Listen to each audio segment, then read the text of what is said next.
बिस्मिल्लाहिर्रहमानिर्रहीम, अस्सलाम वालेकुम। नूरुल आपकी खिदमत में हाजिर है। पीटीआई को पहली कामयाबी मिल रही है अदालत से एक तरफ, तो दूसरी तरफ इमरान खान को पेशी के ऑर्डर्स मिल रहे हैं और तीसरी तरफ सुप्रीम कोर्ट में रिमार्क्स जो दिए थे चीफ जस्टिस साहब ने, उन पर उनकी बाज़गश्त सुनाई दे रही है पार्लियामेंट में और उन पर बड़ी तनकीद हो रही है। और हमारे साबिक आर्मी चीफ जनरल बाजवा साहब सफाइयाँ देने पर आ गए हैं, लेकिन किस एक ख़ास बात की सफाई, और सफाई के साथ बहुत सारी बातों का उन्होंने बराह रास्त एतराफ़ कर लिया है। वो क्या है? और कैप्टन सफ्तर को झाड़ पड़ रही है मरियम बीबी से, वो किस बात पर पड़ रही है? और दीगर बहुत सी चीज़ें हैं, इन सब के साथ मैं आपसे गुफ्तगू करने के लिए हाज़िर हूँ। सबसे अहम बात, कल लाहौर हाई कोर्ट ने कल रात लेट नाइट डिसीजन दिया है पंजाब के इंतखाबात के हवाले से। पंजाब असम्बली जो डिज़ोल्व की गई, परवेज़ इलाही साहब के हाथों डिज़ोल्व कराई गई, उसके लिए इंतखाबात की तारीख 90 दिन में इंतखाबात होने थे, लेकिन वो मामला लटका हुआ था।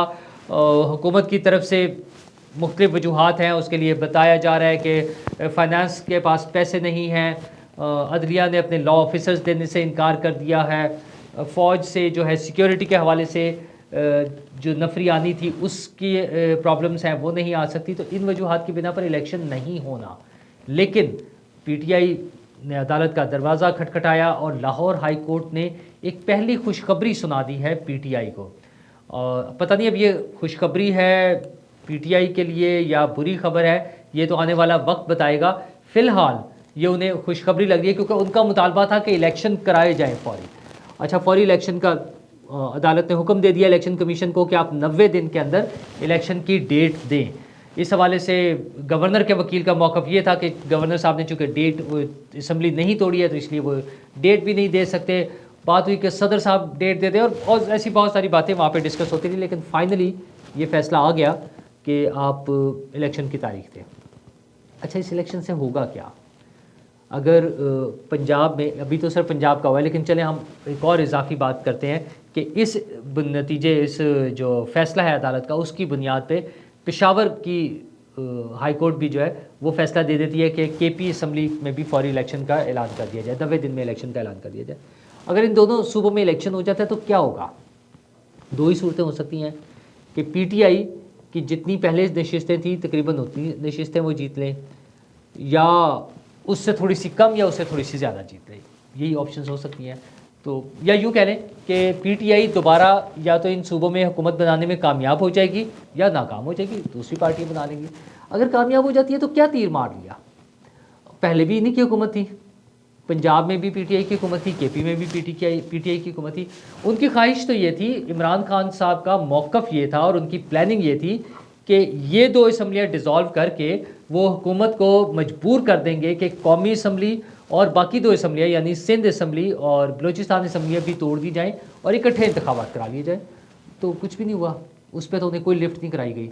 हुकूमत ने तवज्जो ही नहीं दी उनकी, मतलब इस बात पे साफ इनकार है उनको कि कोई नहीं था। तो अब वो इस सारी एक्सरसाइज में क्या कर सकेंगे? अच्छा, जलसों में वो जा नहीं सकते हैं, जलसों में जाते हुए उन्हें डर लगता है कि उन पर कोई कातलाना हमला ना हो जाए। उन्होंने अब तो बाकायदा बराह रास्त ओपनली अनाउंस कर दिया ना, 2 दिन पहले उन्होंने कहा कि जलसों में नहीं जाएंगे इमरान खान साहब, हाँ वो जो है ऑनलाइन खिताब फरमाएंगे। ऑनलाइन खिताब, खान साहब क्यों डर गए हैं? आप तो हमें तरगीब देते रहे हैं कि कलमा पढ़ने के बाद इंसान किसी से नहीं डरता और ज़िंदगी और मौत तो अल्लाह के हाथ में है, तो फिर आप क्यों डर रहे हैं? अच्छा, आपको तो तालिबान से भी नहीं खतरा, उनकी तरफ से भी, इमरान खान साहब से तो ख़ास मोहब्बत है तालिबान की, तो उनकी तरफ से भी बड़ा क्लियर मैसेज आ गया कि इमरान खान साहब पर हम अटैक नहीं कर रहे, उन्हें हमसे कोई ख़तरा नहीं है, तो खान साहब फिर क्यों डरते हैं? हाँ, जो बाकी मसाइल हैं, पहले वज़ीराबाद वाला वाक़या और अब कल जो हुआ है, एक साहब पिस्टल लेकर बनी उधर ज़मान पार्क में फिर रहे थे, पुलिस ने पकड़ लिया।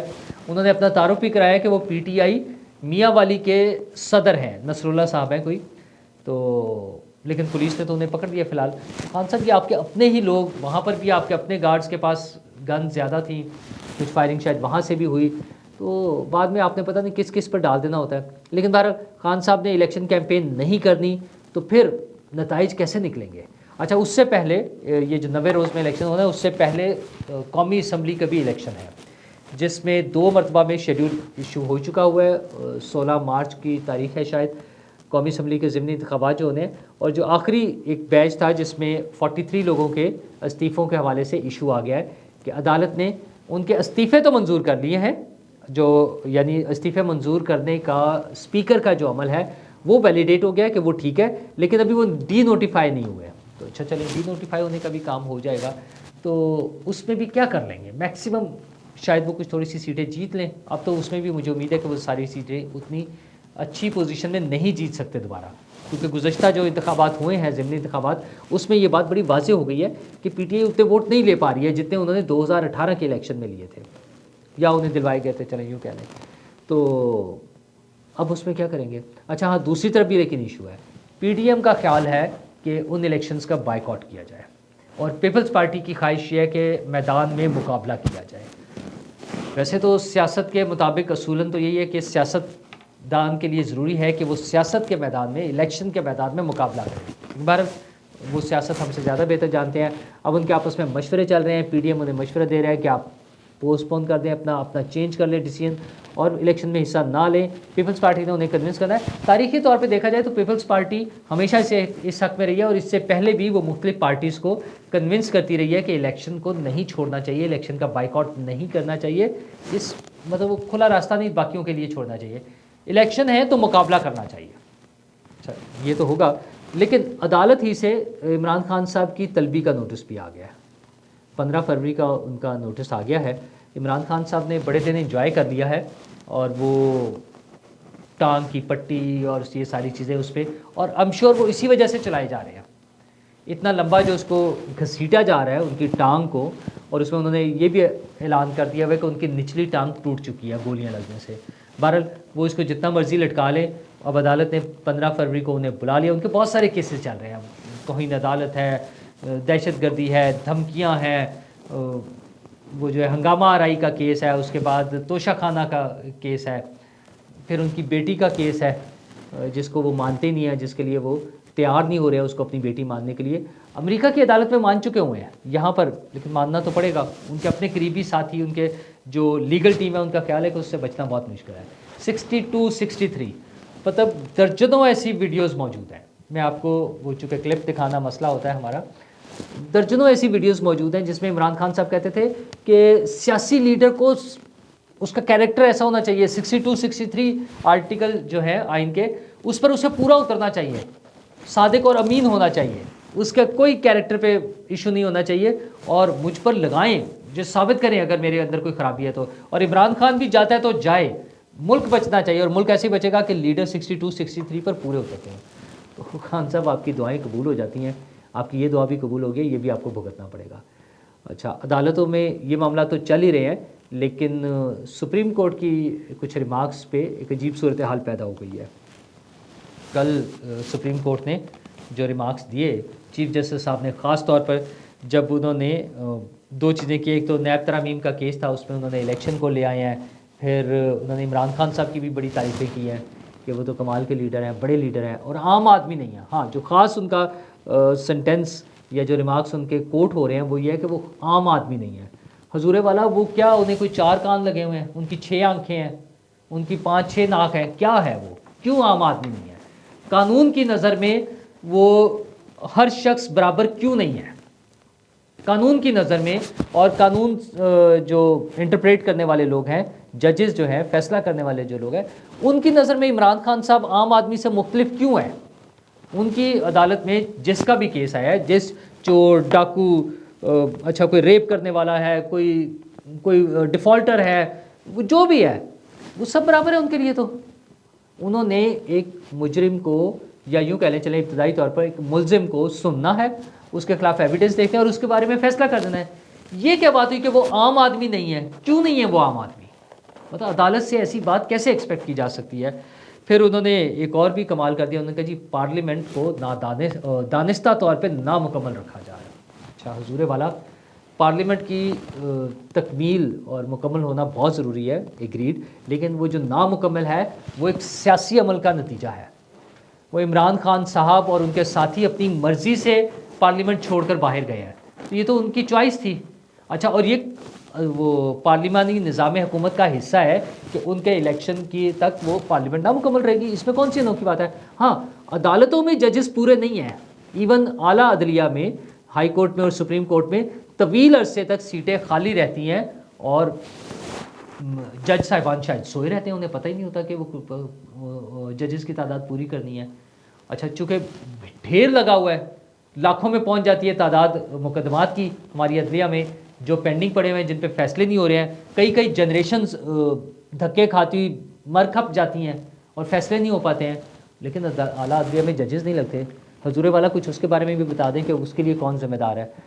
और पार्लियामेंट में भी ये गूंज सुनाई दी है। इरफान सदीकी साहब ने बड़ी धुआंधार तकरीर किया। ख़ासतौर पर उन्हें इस बात पर एतराज़ था जब जज साहब ने कहा कि एक सिर्फ ईमानदार वज़ीर आज़म आया था।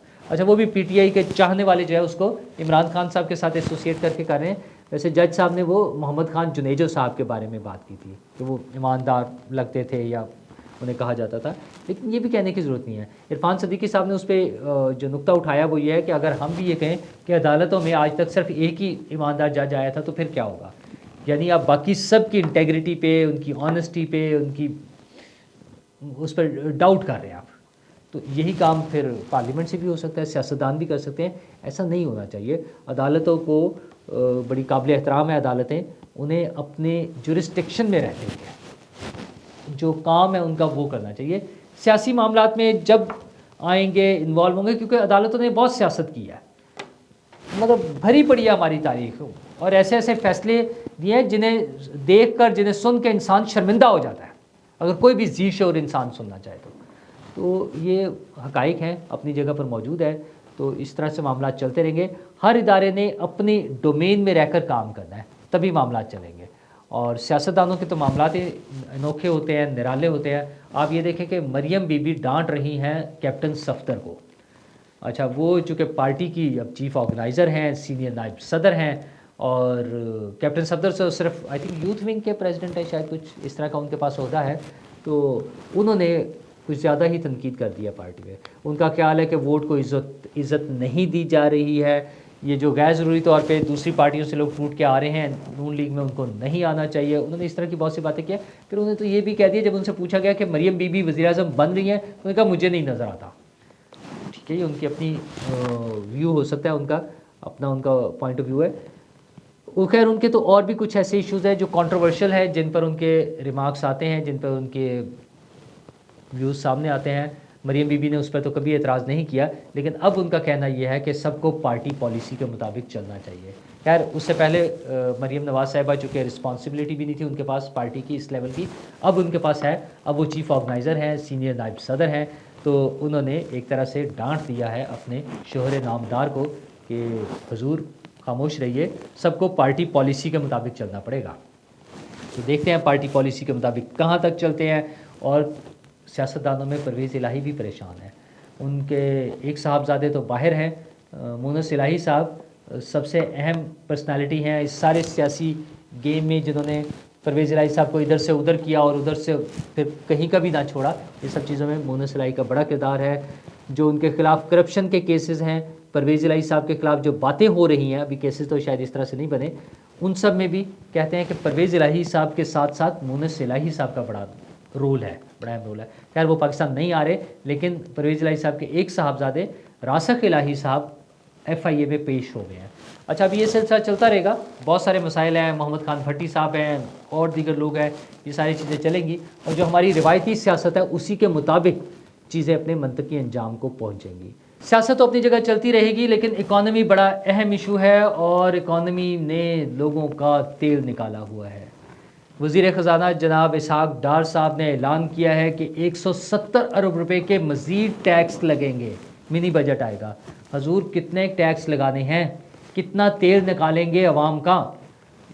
मर रही है अवाम, पहले ही बुरा हाल है, लोगों के पास खाने के लिए रोटी नहीं है और आप मज़ीद टैक्स पे टैक्स लगाए जा रहे हैं। अच्छा, अपनी तरफ देखें, नए नए वज़ीर बनाए जा रहे हैं, जो बाद में जो मर्ज़ी अनाउंसमेंट हो कि वो पता नहीं सहूलतें लेंगे या नहीं लेंगे। वो करना क्या है, क्या एजेंडा क्या है, वो किस लिए वज़ीर बना रहे हैं? कोई वो दे ना, अपना बनाएं, प्लान बनाएं, हमारे रोड मैप हमारे सामने है कि क्या करने जा रहे हैं। कोई रोड मैप नहीं है हुकूमत के पास। 170 अरब के टैक्स लगा रहे हैं, दवाइयाँ महंगी करते जा रहे हैं, 200 से 300% फीसद तक कीमतों में इजाफा हो रहा है। और कल तो आपकी ये पैरासीटामॉल, पैनाडॉल वगैरह जो है वो भी मज़ीद महंगी कर दी है, 20 और दवाइयाँ महंगी कर दी हैं। मतलब गरीब को मारना है, मरीज़ को मारना है। और मर्ज़ ख़त्म करें, मरीज़ों को नहीं ख़त्म करना।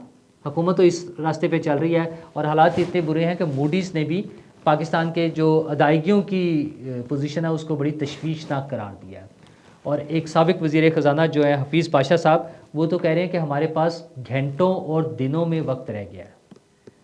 तो इसहाक डार साहब और जनाब वज़ीर आज़म पाकिस्तान शहबाज शरीफ साहब और तमाम पॉलिटिकल लीडरशिप, आसिफ जरदारी साहब, मौलाना फजलुर रहमान साहब, नवाज़ शरीफ साहब तो बाहर बैठे हैं, पता नहीं कब आएंगे। और आसिफ जरदारी साहब भी फ़िल वक्त तो दुबई चले गए हैं, यकीनन किसी मिशन पर ही होंगे। बड़े मिशन करते हैं आसिफ जरदारी साहब और कुछ कामयाब भी हो जाते हैं उनके मिशन, तो वो वहाँ हैं। लेकिन अवाम का ख्याल करें। ये सारी महंगाई का जो प्लान बन रहे हैं, आपने अवाम को मार कर इलेक्शन नहीं कराना, इस अवाम के साथ चलना है, इन्हें ज़िंदा रहने का हक़ दे। और कोई ऐसे काम करें, कोई ऐसी प्लानिंग बनाएं, कोई ऐसी स्ट्रेटजी बनाएं कि लोग ज़िंदा रह सकें। शुक्रिया।